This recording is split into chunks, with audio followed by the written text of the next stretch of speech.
So 25,000 രൂപ റേഞ്ചിലൊക്കെ തന്നെ നിങ്ങൾ best value for money phones നോക്കുന്നുണ്ട്. എന്നാൽ ആ റേഞ്ചിലേക്ക് പുതിയൊരു ഫോൺ കൂടെ വന്നിട്ടുണ്ട്, OnePlusന്റെ node CE4.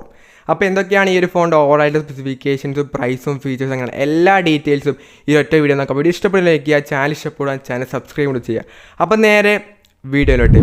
First of all ആയിട്ട് നമുക്ക് ഈ ഒരു ഫോണിൻ്റെ ബിൽഡ് ആൻഡ് ഡിസൈനിലേക്ക് വന്നു കഴിഞ്ഞാൽ നമുക്കൊരു നോർമൽ ആയിട്ടൊരു പ്ലാസ്റ്റിക്കിൻ്റെ ബിൽഡാണ് കൊടുത്തിട്ടുള്ളത്. കാണാൻ ഫോൺ ഈ ഒരു രീതിയിലിരിക്കും, അതായത് ഒരു നോർമൽ ഒരു മിനിമൽ ആയിട്ടുള്ള ഡിസൈനാണ്. നമ്മൾ ഓൾറെഡി പണ്ട് തൊട്ടേ OnePlusൻ്റെ നോഡിലൊക്കെ തന്നെ കണ്ടുവന്ന ആ ഒരു സെയിം ഡിസൈൻ തന്നെയാണ്, വലിയ മാറ്റമൊന്നും വരുന്നില്ല. ബാക്കിൽ ഡുവൽ ക്യാമറ സെറ്റപ്പ് കൊടുത്തിട്ടുണ്ട്, ഒരു ഫ്ലാഷും വരുന്നുണ്ട്. സെൽഫി ക്യാമറ 5 ഹോളായിട്ടാണ് വരുന്നത്. പിന്നീട് 2 കളർ വേരിയൻ്റ് ആയിട്ട് വരുന്നുണ്ട്, ഒന്ന് ഗ്രേയും പിന്നെ ഒന്ന് ഗ്രീനും വരുന്നുണ്ട്. രണ്ടും നല്ലൊരു കളർ തന്നെയാണ്, മോശം തന്നെയില്ല. ബട്ട് ഡിസൈൻ അത്യാവശ്യം നോർമലാണ്, അങ്ങനെ ഗംഭീര ഡിസൈനോ ഒരു വെറൈറ്റി ഡിസൈനാണെന്ന് പറയാനില്ല. ഒരു നോർമലി നമ്മൾ കണ്ടുവന്ന OnePlus ഫോണിലൊക്കെ തന്നെ കണ്ടുവന്ന ആ ഒരു മിനിമൽ ആയിട്ടുള്ള ഡിസൈൻ തന്നെയാണ് ഈ ഒരു ഫോണിലും വരുന്നത്. പിന്നീട് പ്ലാസ്റ്റിക് ഡിസൈൻ ആണെങ്കിൽ പോലും അത്യാവശ്യം ഡ്യൂറബിൾ ആയിട്ടുള്ള ഫോൺ കൂടിയാണ്. കാരണം ഇവർ തന്നെ പറയുന്നുണ്ട് 1.5 മീറ്റർ താഴെ മാർബിൾ ഇട്ടിട്ട് പോലും ഈ ഒരു ഫോൺ ഒന്നും സംഭവിച്ചിട്ടില്ല എന്നുള്ളത് OnePlus തന്നെ എടുത്തു പറയുന്നുണ്ട്. അതുകൊണ്ട് തന്നെ പ്ലാസ്റ്റിക് ആണെങ്കിൽ പോലും അത്യാവശ്യം നല്ല ഡ്യൂറബിൾ ആയിട്ടുള്ളൊരു ബിൽഡ് ക്വാളിറ്റി OnePlus ഈ ഒരു ഫോണിൽ പ്രൊവൈഡ് ചെയ്തിട്ടുണ്ട്. സോ ബിൽഡിൻ്റെ കാര്യത്തിലും അങ്ങനെ ഇഷ്യൂസ് പറയാനില്ല. പ്ലാസ്റ്റിക് ആണെങ്കിൽ പോലും ഇൻ ഹാൻഡ് ഫീൽ എത്രത്തോളമാണെന്നുള്ളത് കറക്റ്റായിട്ട് അറിയില്ല. പ്ലാസ്റ്റിക് ആണല്ലോ, അപ്പോൾ അത്യാവശ്യം പ്രീമിയം ലെവലിൽ എന്തായാലും ഉണ്ടാവാൻ ചാൻസ് ഇല്ല. പിന്നീട് IP54ൻ്റെ റേറ്റിംഗ് ഒക്കെ തന്നെ കൊടുത്തിട്ടുണ്ട്. സോ ഡിസൈൻ വൈസ് പറയുകയാണെങ്കിൽ അത്യാവശ്യം കാണാൻ കൊള്ളാവുന്ന ഡിസൈൻ തന്നെയാണ്, അങ്ങനെ മോശം ഡിസൈൻ ഒന്നും തന്നെയില്ല.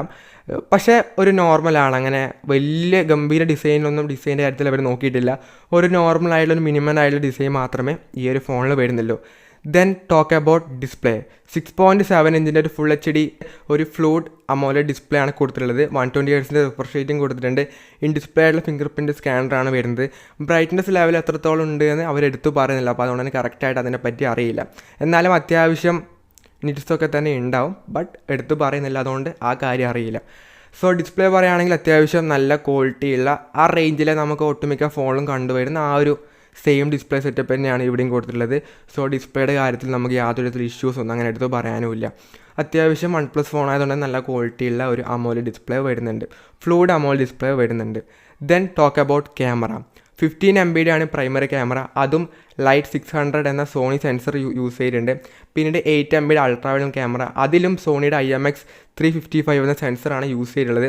പിന്നീട് ഒരു ഫ്ലാഷാണ് ബാക്കിൽ വരുന്നത്, ഡുവൽ ക്യാമറ മാത്രമേ റിയറിൽ കൊടുത്തിട്ടുള്ളൂ. സെൽഫിയിലേക്ക് വന്നു കഴിഞ്ഞാൽ നമുക്ക് 16 MP സെൽഫി ക്യാമറയാണ് വരുന്നത്. റിയർ ക്യാമറയിൽ നമുക്ക് 4K വീഡിയോ റെക്കോർഡിംഗ് സപ്പോർട്ട് ചെയ്യുന്നുണ്ട്. സെൽഫിയിൽ നമുക്ക് ഫുൾ HD മാത്രമേ ഷൂട്ട് ചെയ്യാൻ വേണ്ടി പറ്റുന്നുള്ളൂ.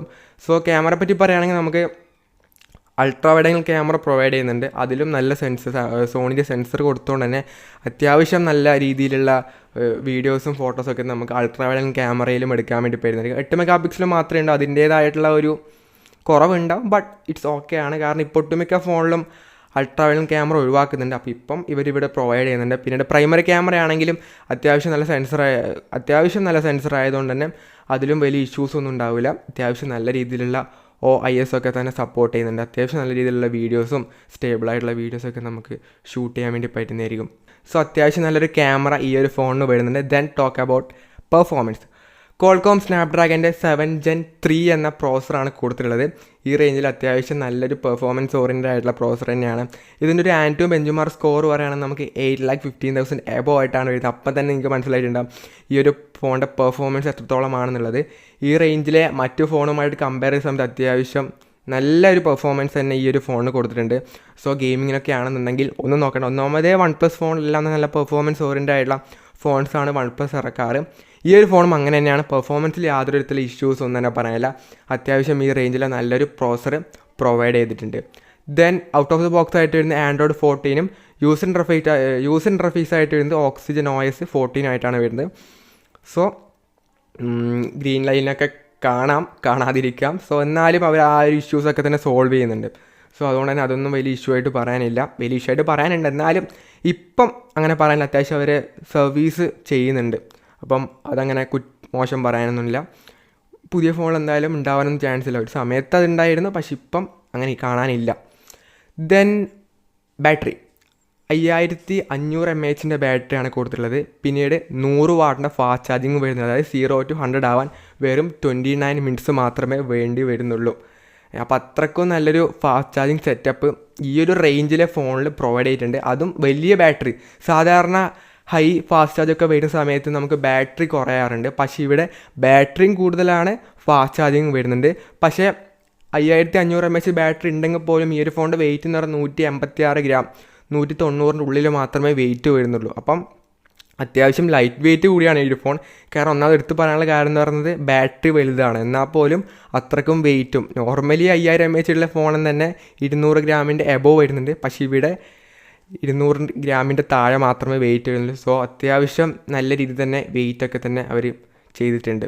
പിന്നീട് 2 വർഷത്തെ ആൻഡ്രോയിഡ് അപ്ഡേറ്റും 3 വർഷത്തെ സെക്യൂരിറ്റി അപ്ഡേറ്റും OnePlus പ്രൊവൈഡ് ചെയ്യുന്നുണ്ട്. ഇനി പ്രൈസും വേരിയൻറ്റും പറയുകയാണെങ്കിൽ 8GB 128GB ആണ് ബേസ് മോഡൽ. ഈ ഒരു വേരിയൻ്റെ പ്രൈസാണ് 24,999.